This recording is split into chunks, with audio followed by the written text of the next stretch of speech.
people find the feminist word, they're uneasy with it. I'm not uneasy with it. I'm a feminist, and I find advertising still to be pretty sexist. I think what happens in agencies is agencies largely are still a reflection of the clients that they seek to serve. And what that means is, oh, well, it's got to be a man because he's got to talk to, CMO, male CMO or CEO or CFO or whoever the relationship is with. You say the word boardroom and what immediately comes into your head, I don't know about you, but what immediately comes into my head is a room full of men in suits. I think you have to differentiate between men and the patriarchy. And I'm very clear, the patriarchy is a system, and it is a system that needs to change because it doesn't serve modern society.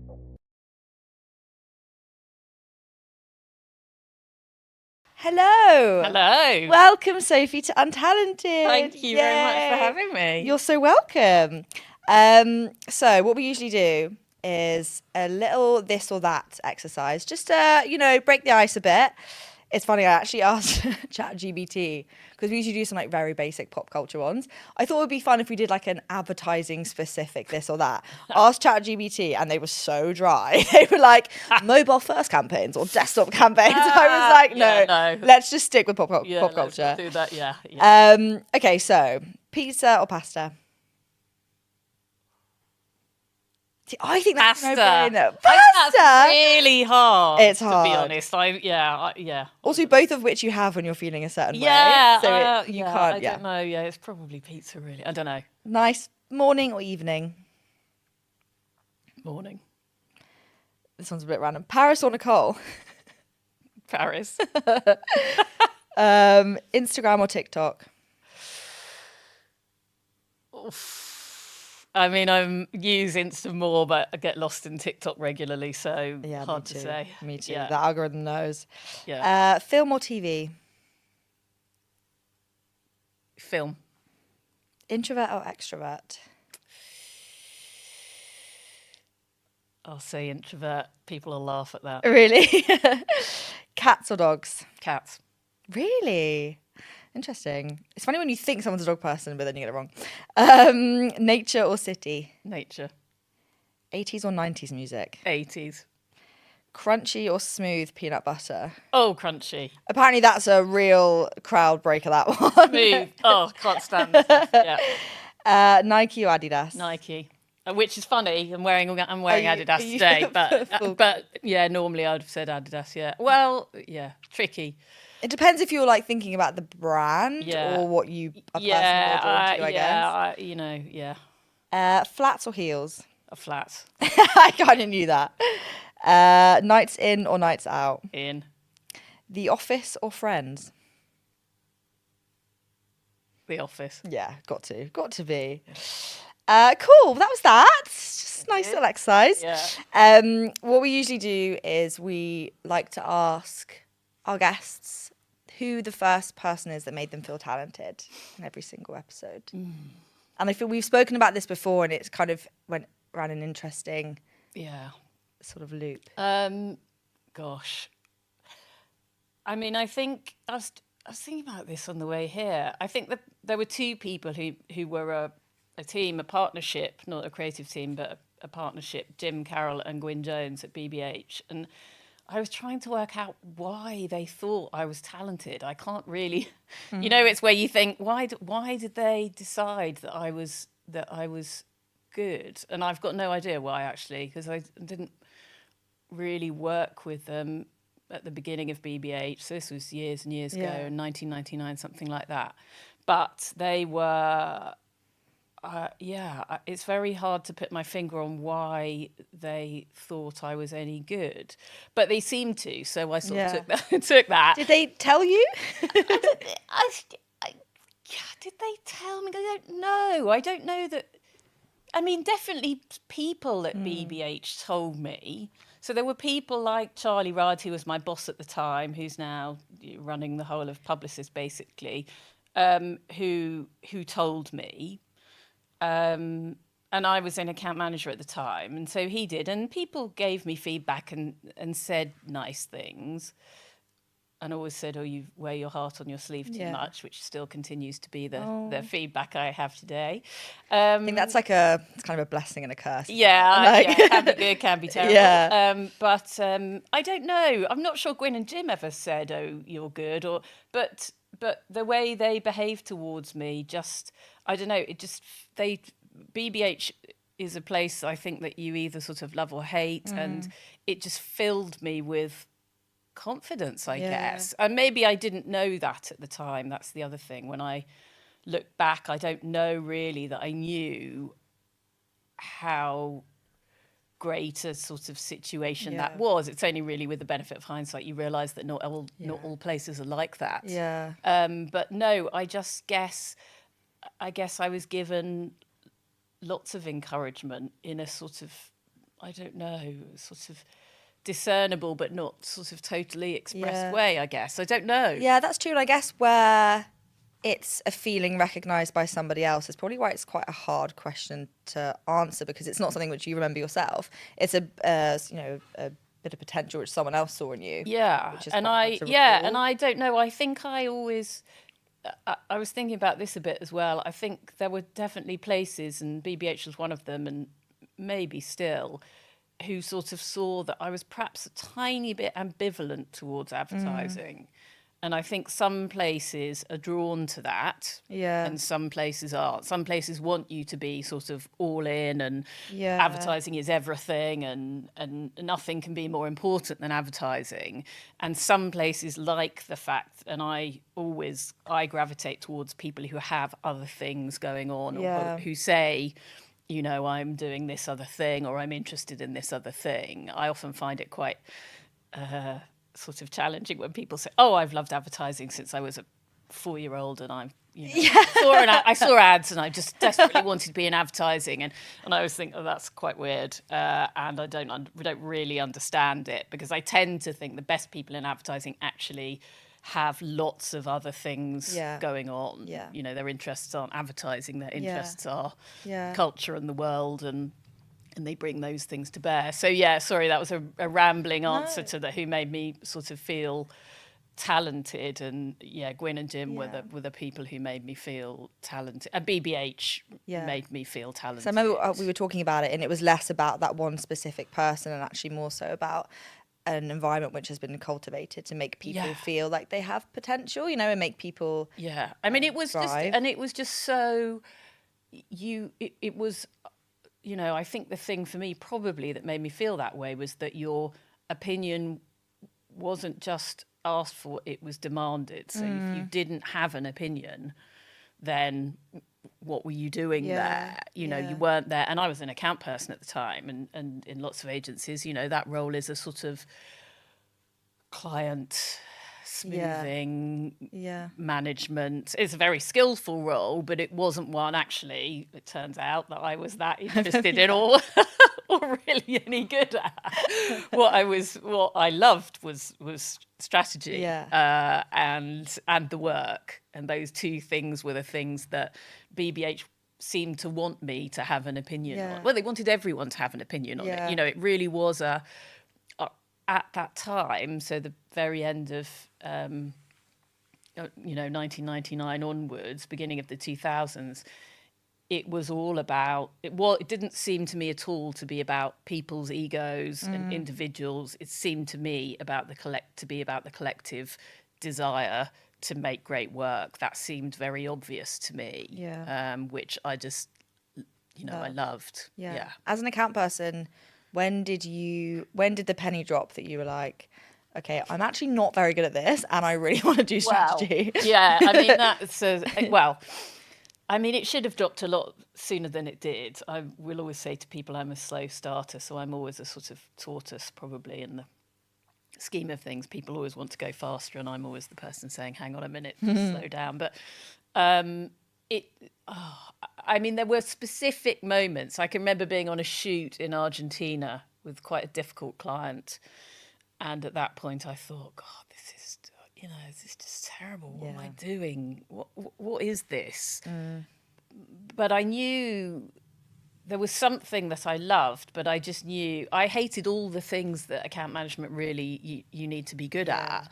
I hated sort of negotiations. I hated talking about money. I hated sort of that idea that I had to be a sort of someone who was going to think about the client. I mean, the client's wants and needs. I think about those things, but I think about them strategically. In a different way. Yeah, I don't think about them in a sort of, Yeah. you know, is it their birthday or what are they interested in or have they got a dog? I think about, okay, Solution what's focus. the right thing for the brand? Yeah. And I just couldn't. I was just, you know, hopeless at all those sorts of things. Yeah. And also, I'm a sort of, you know, planners often. I mean, everybody jokes in planning about planners being a bit sort of awkward and often introverted. Actually, lots of people will say I'm not an introvert, but I would probably dispute that. But, you know, I don't think of myself as a sort of charming person or a person who's very much at ease. I hate going into rooms of people which I don't know, and you know, the networking word just fills me with just slightly soul destroying. terrible. But people are really skillful at it. Don't get me wrong. I don't think it's not it's skill, but it's not one that I have. And I think those things are really, really important for brilliant account people. And I just wasn't good at them. And the bit I loved, like I said, I sort of probably encroached. BBH was great, again, because it allowed you to encroach upon strategy and they wanted their account people to be strategic. But yeah, being an account person just wasn't right. It's an interesting segue though, isn't it? Because it's sort of like, does anybody know they want to be a strategist? Yeah, it's a difficult one. I mean, it comes back around to that probably, and we'll come on to it later, you know, talent and how you find people. Yeah. Because even knowing, you know, what jobs exist, frankly, in advertising, if you're not a very driven person sort of at basically the old model was you're a very driven person at university, you find out there's the milk round, you sort of think advertising might be interesting, and then you go through a process of what used to be grueling sort of week-long sort of, you know, made up situations in which you're put through your paces and evaluated and whatever, and you make it or you don't make it. And yeah, who knew there was a job that was about thinking about strategic direction? You know, I didn't know that. I went to a state school and went to university, but I was a very sort of unproactive, you know, sort of university exiter. I sort of said to people, maybe I'll go into publishing just because I've done a degree in English, and I thought, well, that sounds okay. So yeah, I mean, I just didn't really know. And to your point, I don't think people really know. Some agencies take on planners in their, you know, what used to be graduate recruitment now is sort of just recruitment at the bottom level. But yes, I think it's something you sort of do have to unearth a bit for yourself. And it's not a thing I think that is particularly well known, but it does seem to sort of attract a certain type of a person, I suppose. Definitely. I don't mean background-wise, I mean personality. But it's interesting. It's such a specific skill set that I think a lot of people, as you say, don't know they would be good at it or they have an interest in it, because there's not really many kind of normal job environments that kind of pull out those skills. No, and also I think, you know, it's both. Well, I think one of the reasons, back to BBH, I started at an agency actually called Duckworth Finn Grub Waters, which doesn't exist anymore, and that was just a fantastic place to start. Again, very, very strategic. There's a little office in Great Pulteney Street, and Finn, who was Finn of Duckworth Finn, used to go off and have lunch regularly at the Ivy. So that was the sort of time. Oh, wow. And you used to sort of roam a bit around the office, and occasionally you'd say, "Do you want to come to lunch?" And you'd go off to the Ivy and listen to Finn's stories, and your payment for listening to Finn's stories would be lunch at the Ivy. Listening tax. So you can tell how long ago that was. Wow. I mean, and the Ivy as well, classic. But I think, you know, it's a very much an on the job. Yeah. You know, you really discover how to do. I still think it's an incredibly practical job. It's quite, you know, it's interesting to me. There are quite a lot of people out there who are sort of famous, in inverted commas, planners, such that you can be a famous planner or You're strategist. You're a famous planner. No, I'm totally not. But people who have very high profiles talk a lot about planning in the press and about strategy. And I always think to myself, oh, I'm a practical planner. What I like is strategy. I like doing it, and I think you keep doing it. Probably, I think it's funny that you sort of, as you move up, you don't really do a different job. You do the same job. Yeah. It is a funny one. Yeah, I was very slow probably to get to planning. I was probably quite stubborn as well. Maybe I thought there was more. I don't know. Well, you'd rather wait and get it right. Yeah, maybe. And I don't know. Maybe I just didn't think that anyone would particularly have me in a way as a planner. Who knows? You don't know. Yeah. And then, as I mentioned before, I think to you, I was working with a brilliant planner called Rachel Hatton, who runs strategy at Oliver now. And we were working on Flora, very glamorous yellow fats. And she was running the BBH department at the time, and she just wrote this brilliant strategy about heart health for Flora. It was just brilliant. I remember listening to her and watching her and thinking, God, that's so good. I want to be doing that. And some planners had left BBH, and I said, I think I sent her an email in a sort of slightly sort of silly way. I didn't say it to her, but probably scared, and said, are you looking for any enthusiastic but underqualified planners? And she said yes, and so I was about and when she said yes, I don't know, I think I just thought, that's it, that's nice, that's right. And so yes, I was about to go into strategy at BBH, and instead I went and joined Mother and became a strategist there, because it seemed like a sort of easier. You didn't have that baggage around how people perceived you, I guess was my thinking at the time. Who knows? I mean, I was however old.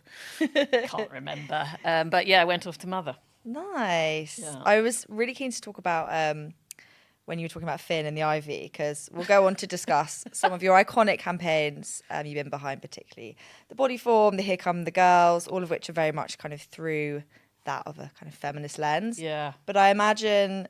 I'm just thinking about Mad Men right now, and I'm just thinking about there must have been some challenges between then and now to create the work that you did. Yeah. What did that look like? Did you experience any?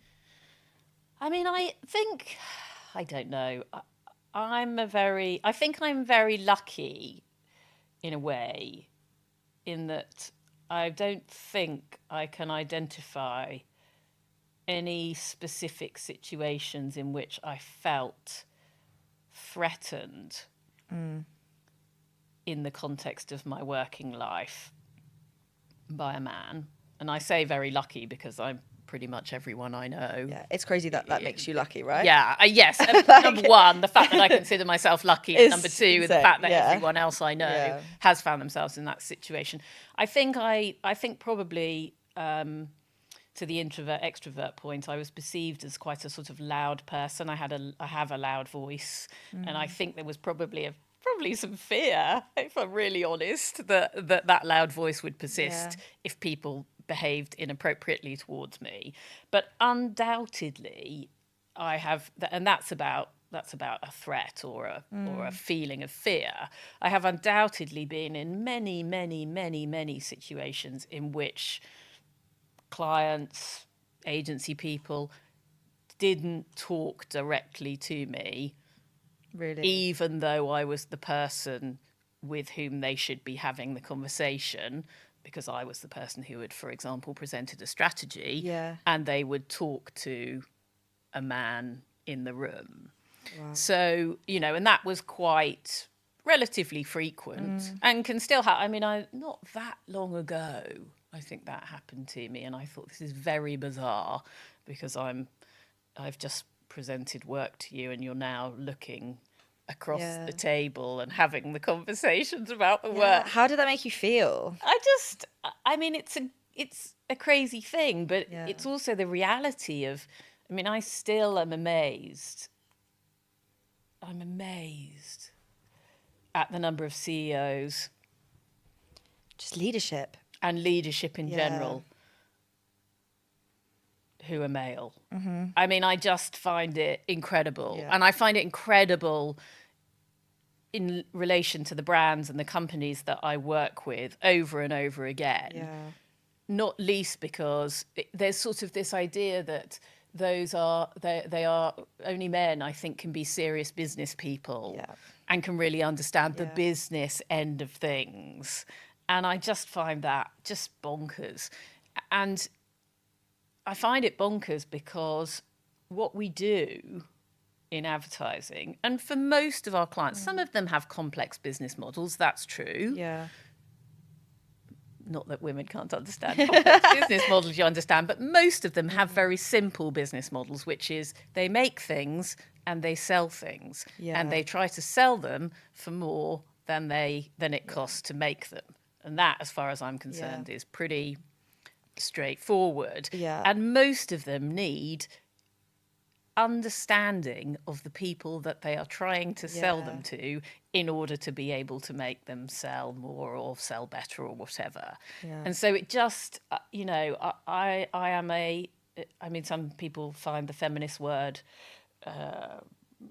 I don't know, they're uneasy with it. I'm not uneasy with it. I'm a feminist, and I find advertising still to be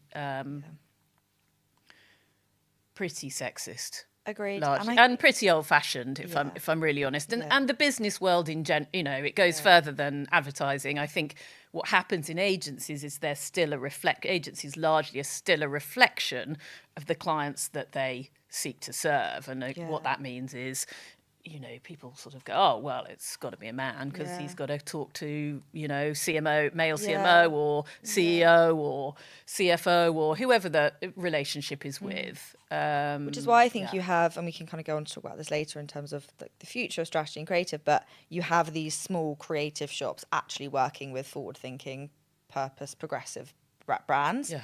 And that's why it's breaking up. Yeah, yeah. And I think also the sort of old model of advertising and the holding companies, I think are, well, all of them in the midst of transformation. And they have to be. That's because they have to be, right? Because the world is changing, and those huge companies, the clients that we're seeking to serve are changing themselves. And so they have to change. And so I think that big weighting on sort of,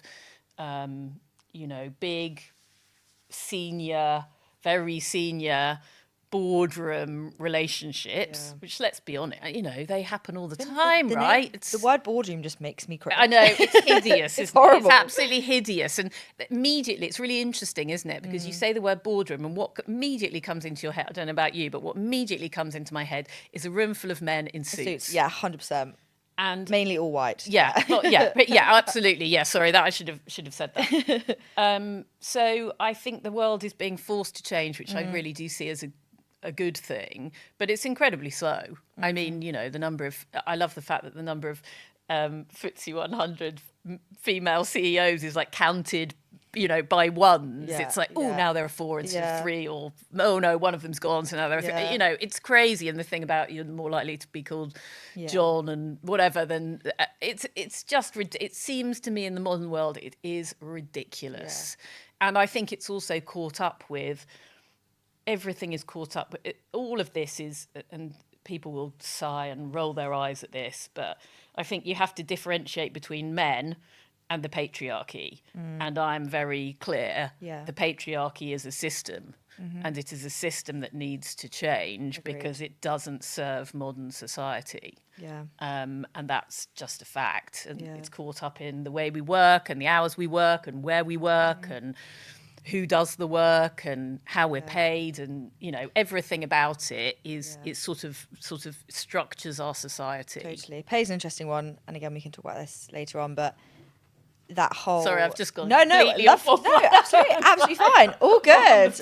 All good. It's like 2 hours later, we're rambling on about the patriarchy. Yeah, and back to advertising. It's funny how still, and we see this a lot in terms of like our candidates and who we're representing, but there is still so much nervousness around women asking for a higher salary, like not being able to, feeling that they can't demonstrate their worth. Yeah. And and it's proven, isn't it? Women think that they can't.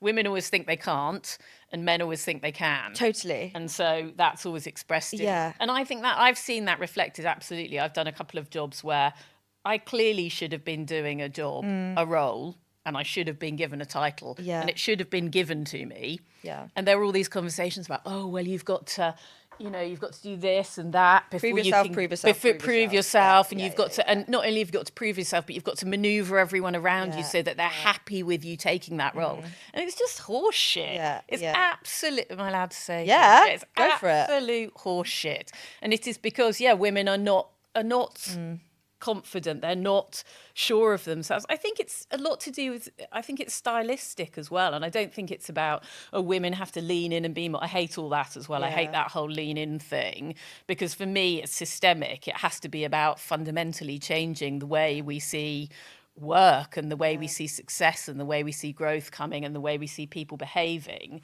But I think it's got to be about, really thinking carefully about what will get the best results. And so, it's God, there's a lot to do. It's a societal problem, isn't it? It's a huge societal problem, but I think it's very acute, probably, in a couple of industries. Law is probably another one, and advertising is, it's moving, but it's not moving that fast. Agreed. Really keen to talk about some of your work that you've done before. Particularly the body form piece. I can't. It's and I can't claim, the incredible. I just saw Margot Revel, was the strategy director at AMV, has just left AMV actually. I don't know what she's going to do, but something amazing, no doubt. Was she on the campaign? So I worked on the first So I inherited body form. I came back to work after maternity leave at AMV. And previously, I'd spent a lot of time working on Sainsbury's, and I'd done a bit of Mars and Walkers. And I came back after having twins, and no biggie. Having twins. It was a relief. I can remember coming back and I was like that. I had no sleep and I couldn't really breathe properly and I see anything. I was just like, And but have children, they say. And I got on the train and I could, have a wee in peace and drink a cup of coffee and all those things. So it was sort of a luxury. My husband stayed at home with the then 1-year-old twins, which that was bonkers in itself. Went back to work and AMV said, "Oh yeah, we're gonna put you on body form, Libresse as it was called around Europe." And it was a bit of a sort of, I hate to say this, but it was a little bit of and they were being kind. Craig and Bridge, but I think it was a bit of a sort of, oh, here you are, sort of get back into it gently type of a thing. And there was already this strategy, and I thought, well, okay, Sanpro. I don't know what we even call it anymore. I don't know, period products. I don't know. Anyway, there's a better title than Sanpro, probably period products or something. Feminine hygiene, that's horrible as well. I don't know what that's awful. I don't know. I don't even know what the category is. So clinical, isn't it? Feminine hygiene. It's also like you need special hygiene as well. It's another one of those. Well, this is it. We're just made to feel like terrible dividers. But anyway, and I thought, all right, that's good. Never worked on that before. And actually, I met the client early on, and she said she's German, the senior client, and she said, I can remember. She said, let's go to Pret, and we went for a coffee around the corner, and she said, I'm very direct, and I always get on quite well with Germans, so quite direct, and I just say what I think, and I was like, well, that's brilliant, because that's pretty direct, and I say what I think, so it's going to be great. But the strategy was already fixed. Bridget actually I can't remember, with another planner, had worked on the pitch, and the strategy was all about living fearless, and the advertising, Bridge won't mind me saying this, but I mean, when I worked on some of it, it was terrible, terrible. It was they'd done this thing and they sort of gone, oh, it's first, but they had made some strides because they'd gone, oh, it's first person sort of POV. So it was like women doing stuff, and then you'd see them in a bathroom and they'd take their underwear down. And I think you'd even see this sounds ridiculous now. I think you'd even see the sanitary product putting it in their knickers, because the breast didn't make tampons. It was all about pads. And that was quite a big deal at the time. But the ads was, the one I worked on, and it went on for ages, was this one about a woman, POV, a trapeze artist. Oh my God, it's bad. Oh wow. And the client were very happy. So sorry, Martina, if she ever listens to this, which I doubt she will. But she went on to much headier things. So she won't be worried. But it was a trapeze artist, and out she went and did and this was all POV. And then she went into the loo and did a whatever, and it was all about live fearless. I was a bit like, oh, live fearless. Oh, what are we going to do with that? That's like, oh. But then, and I often think this happens this way, they came to us and it was the time of Like a Girl, and brands were female brands, women brands, Dove and things. They were starting to do things which weren't terrible. So they were starting to break out of sort of, roller skating on beaches and things. And the dialogue around women was really starting to happen. What do you think was the reason why? Well, I can't remember the sort of chronology, but the Harvey Weinstein thing was kicking around. Yeah. Perhaps that was a bit later, but it was there probably. And things were really, I don't know, it was all in the timing. It was just, I think the world was ready for the dialogue around women finally to change. Hormones and periods and later menopause and fertility, those things were there, and yet they were still sort of advertised in the most kind of just nonsense way, and were still incredible sort of taboos societally. And I think I don't know, I always think these things are kind of timing. And so that sort of thing was dialogue around women was happening, and they gave us this little. It was described as a little brief, it wasn't little at all, but it was about making. The brief was to make Live Fearless famous. This idea of Live Fearless, and we were like, oh God! And they sort of wanted can we have a Like a Girl or something like that, and I was working on it with a planner called Pippa Morris, who now works at Revolt, I think. And she was really good. Yeah. Great. She's great, yeah. And I think we wrote a half-page brief. I think it was me and her. And there was actually a business director at the time called James Drummond, who's now at Uncommon, I think. And we wrote this half-page brief, and we got this team, and they were called Diego and Caio. And very sadly, one of them is no longer with us, but they were just this most brilliant team, Brazilian, and we briefed them to do something to try and drive fame around Live Fearless. And I can remember having this conversation where they said, does it have to be about periods? And we said, because there was a lot that was going on that was kind of CSR and sustainability, and could it be a sort of adjacent thing, a laterally related thing to periods or to women? We said, no, it's got to be about periods. And they went away, and we talked about quite a lot. There was quite a lot of conversation, which at the time felt quite awkward, even with Diego and Caio, both of whom had girlfriends or wives at the time. And we talked about periods and how different they were for people, and how, what happened, literally what you felt like every month, and that sort of feeling of, I don't know, everything about periods. And it was a very sort of unusual conversation, I suppose, to have at work at the time. And also it definitely was Live Fearless. It wasn't just me who thought the work was rubbish. At AMV at the time, it was just a complete sort of hospital pass. Yeah. Nobody wanted to work on it. It was a very, very male creative floor, and I think the creative directors were a team called Toby and Jim. Toby's now at the Am Partnership. He's the chief creative officer, and they were the creative directors, and Diego and Kai working into them, and nobody wanted to really touch it. We said, it's got to be about periods, and so they went away and they came back and they said, we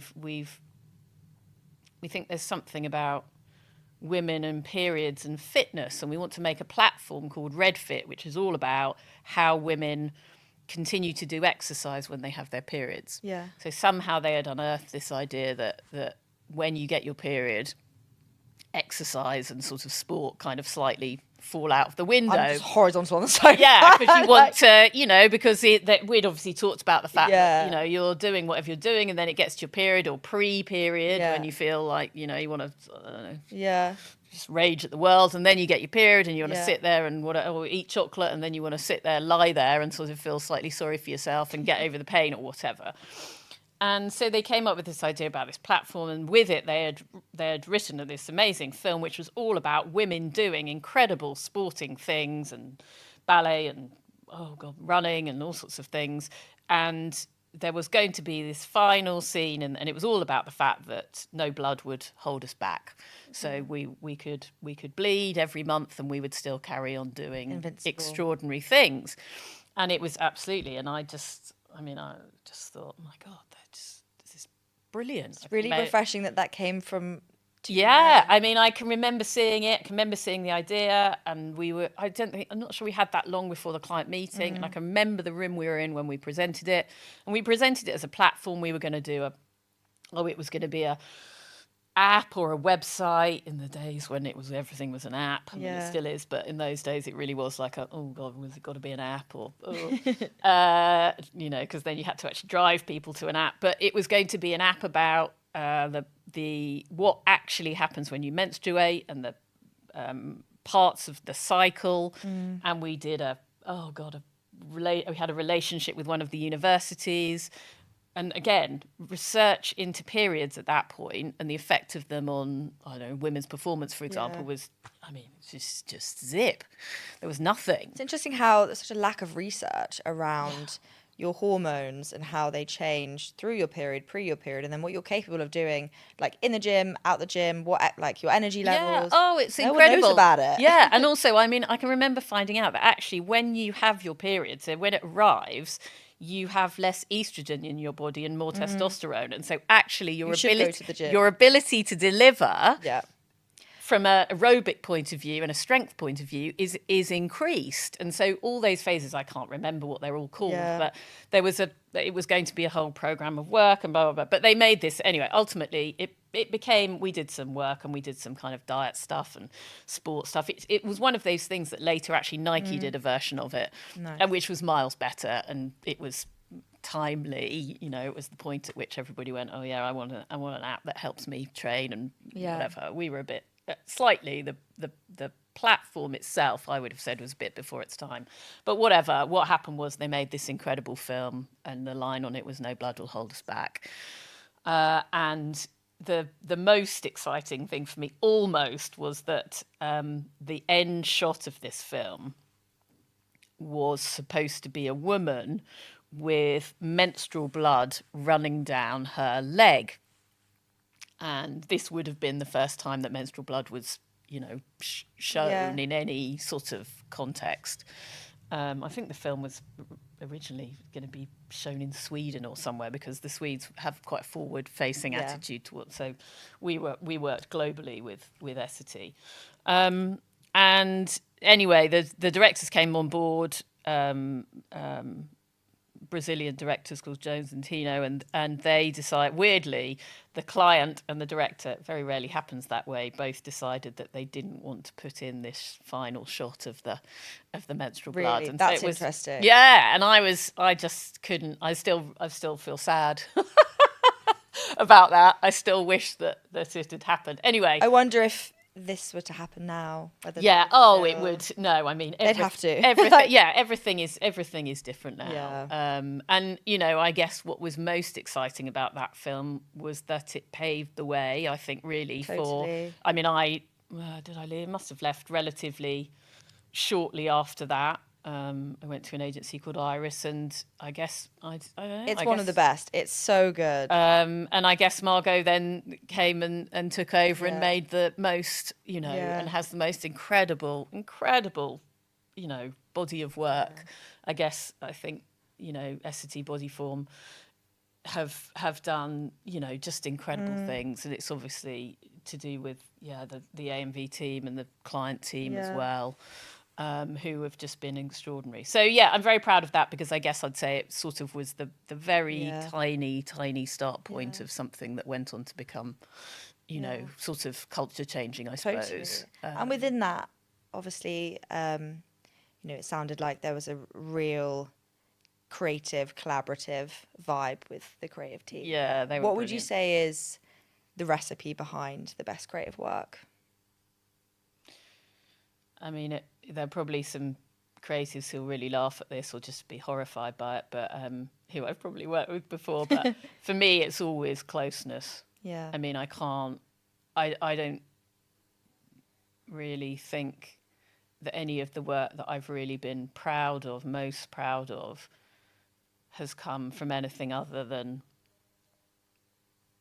just very, very, and also not just, it's, everybody talks about baton passing and you write brief and you put it in. I don't really like those relationships. I'm not interested in them. I love what creative people can do. They can do what I can't do, and they can bring magic to something. But I love trying to keep feeding things in and feeding,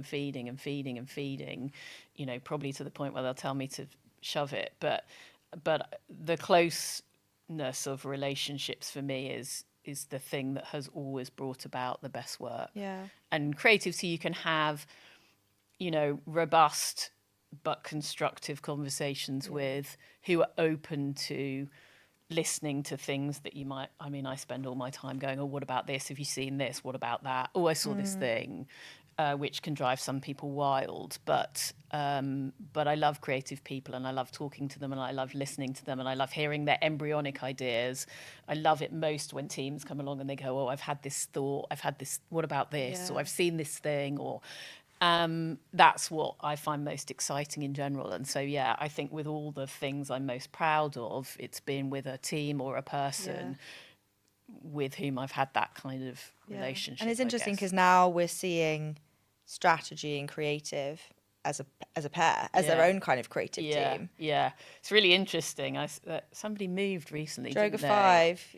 That's right. Yes, yeah. I don't know either of those. It's Shelley and Damien. Is it Damien? Yeah. I don't know them, but do you know what? That doesn't surprise me at all. And I'm surprised it hasn't happened sooner. Agreed. And I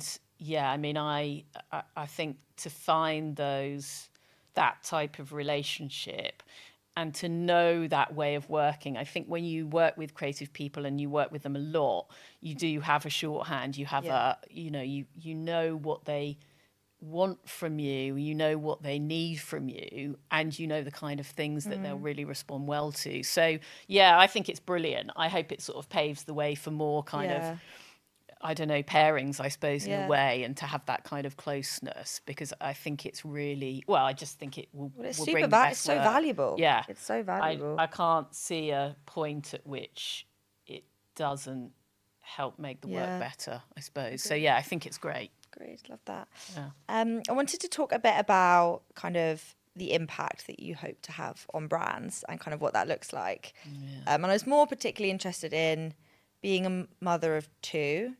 Does your, I guess, vision and impact that you hope to achieve shift quite significantly? And how did that transition look for you? Yeah, I mean, I don't know that it changed, although I'm very acutely aware of sort of how sort of squashy the minds of 2 10-year-olds are, and how much they absorb. I suppose I've always tried and this is a weird word in advertising, I know, but I've always tried to help my clients to be truthful about what it is that their products do. And that's a slightly weird concept in advertising. Interesting. I'm very much of the school of thought that you can't and shouldn't try to pull the wool over people's eyes. I find debates around things like sugar and advertising quite tricky, because I think if you're an advertiser or an agency, you can't have it both ways. Yeah. Either advertising works or it doesn't.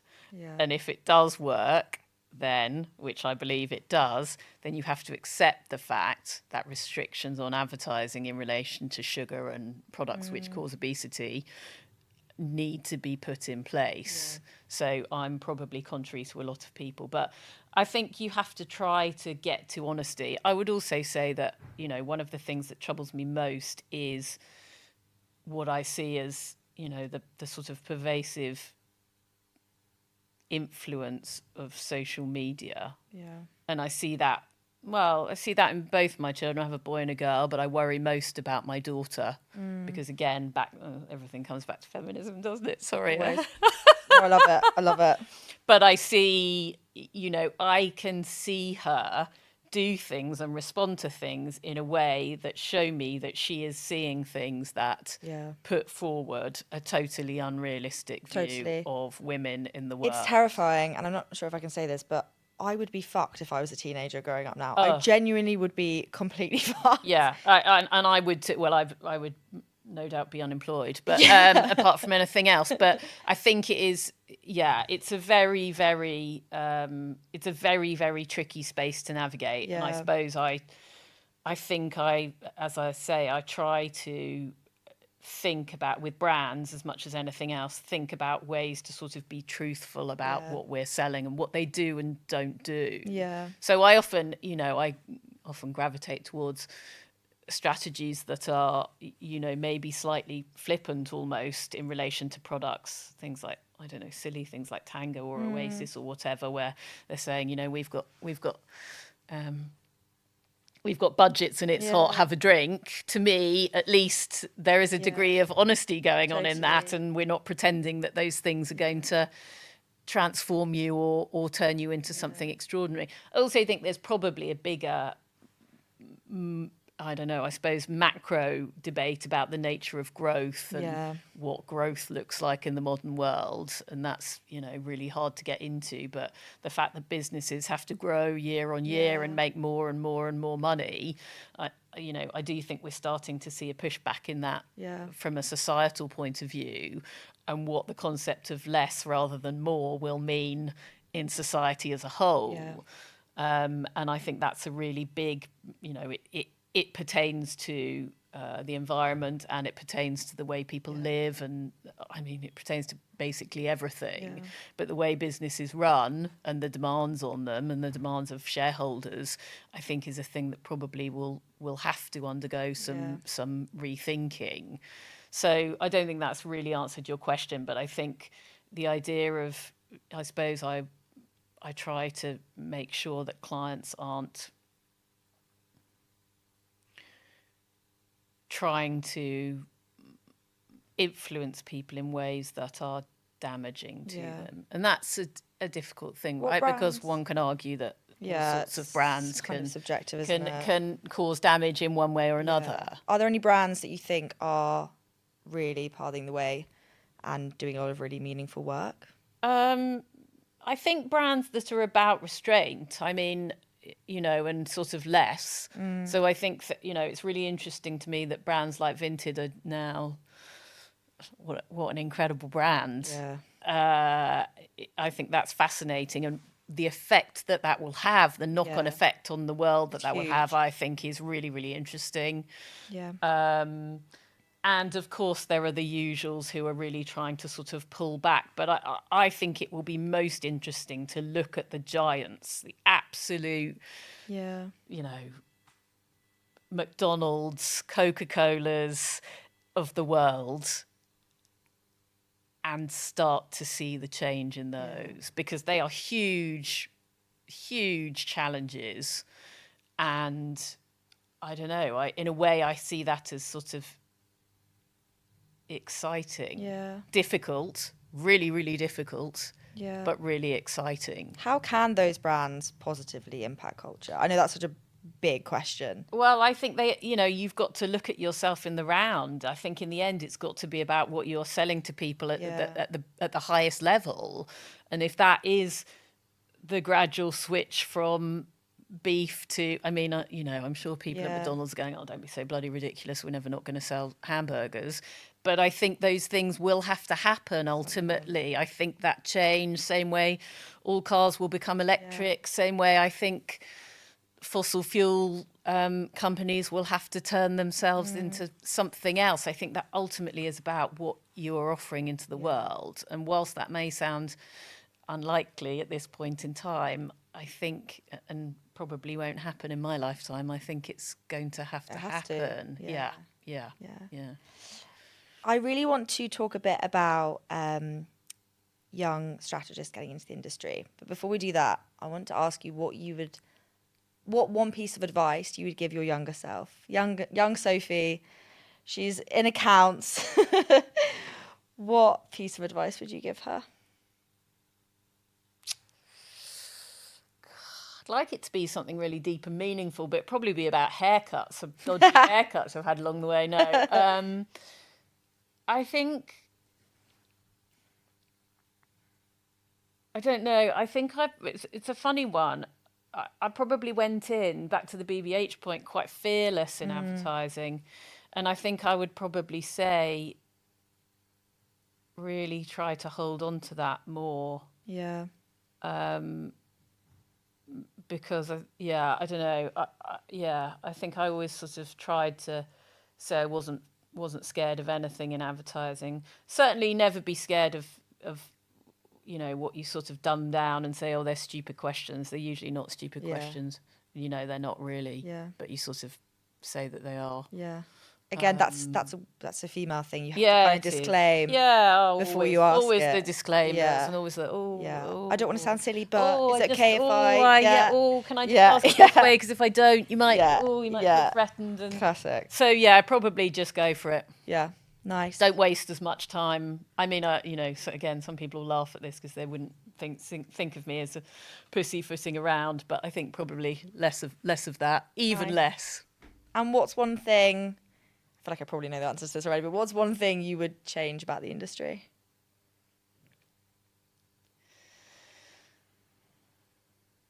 If I could be very, very specific,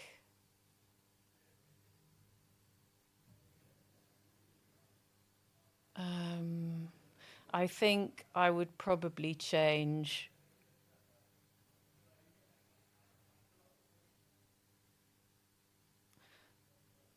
I don't know.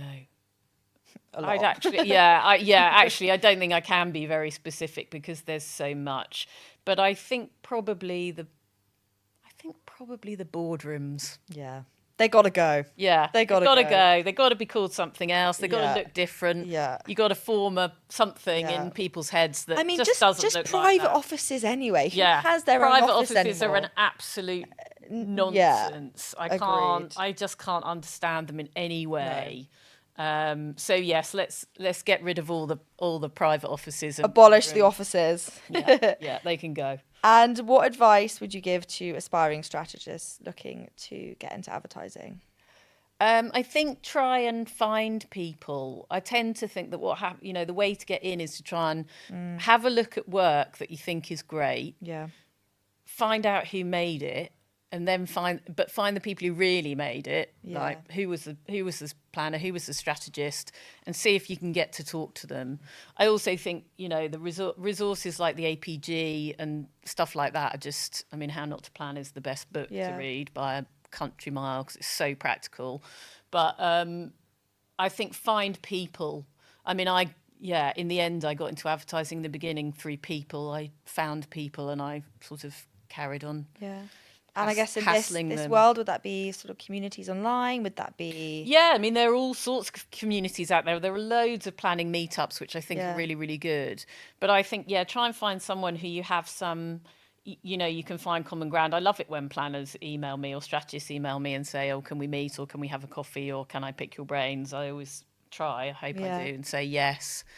But I think, trying to find someone who can help you, who's thinking that you think, oh yeah, that's interesting, I can sort of see what they've done there, or they seem like a sort of interesting and interested person, I think can be really, really helpful. Cool. So it's a really people-ish business, in that I think you've got to, I do think you sort of have to try and find your people in the end, and your people are, people who sort of think in ways that you can understand, or that you like, or that you think I can add something to the way they're thinking. But I think people who look interesting to you, probably. Nice. And it's interesting as well, as we mentioned before, advertising strategy is a very sort of white privileged dominated industry. Terrible. I'm kind of on a bit of a mission to understand how the small steps agencies can take to make it more accessible. Within strategy specifically, what do you think those steps need to look like? I think they need to look like ways in that really, let's be really honest, come from state schools and because there's wicked organisations, there's Bricks to Finishing School, there's loads of good stuff. But I think also, in the old days, you used to go out to universities and talk to people. I certainly did it at BBH, I think, again. I can't remember where we went. But I think you have to get to schools, probably, school level, A-level and before, and talk about the fact that it even exists. But also I think you have to target places. So I do think you have to target regionality. So I think VCCP are in Stoke and places like that. And various agencies are setting up in Manchester. But I think you kind of have to get out there and do as much as you can to talk to people and bring them in. A lot of places now have sort of open source training. But I think there's a step before that is really sort of educating people about the fact that advertising exists and you might be able to do something what in is it. Strategy? And what you actually do. It's still a thing that some people struggle with, like my mum and dad. So it's fair. It's fair. Yes, it's fair enough. But I do think if you can, I think you've got to be out there talking to people in one way or another. Nice. Yeah. And what do you think? Again, very big question. But what do you think the future of advertising or strategy looks like, whether that's under the influence of AI, whether that's from a D&I perspective? Oh gosh. Well, I don't worry about AI at all. I think it's a great thing. I think we'll do extraordinary things. I still think it's one of those brilliant sort of pieces of incredible technology that is still very much in its infancy and is finding its way. And what I mean by that is it's finding where it's most useful. I don't feel threatened by it in advertising in any way, because I think its shortcomings are the ones that are most important in advertising anyway. And by that what does it look like? What are we using AI for in advertising? I think most sensibly we're using it for everything that can be automated helpfully. And that's concepting, creative, is that? I think less so creative, because I think it's been proven that what happens is you don't get brilliant ideas from it. But I think it can be used to do a lot of the things that are very time consuming and difficult. So one of the things I love it being used for is when you're generating, for example, storyboards for something, or you're making a version of something. When you have an idea, it's brilliant doing that, because actually you can construct brilliant versions of the idea in a much easier way than you could before. It was very time consuming, involving all sorts of illustrators and whatever. And I think in terms of collecting data, it can be very useful. In terms of research, it can be useful. I think the problems come when people say, oh yeah, actually you can use it to create a piece of communication, or you can use it to create. It's a brilliant thing, I think, to show automated responses and learned responses to things. That's what it is effectively, is learning and using that learning. And so there's loads of ways it can be applied. So I'm not worried about that. But I think the future of communications is still as much, if not more, the same as it was, which is all about brilliant creative ideas. So yeah, long live creativity. I Yay. guess.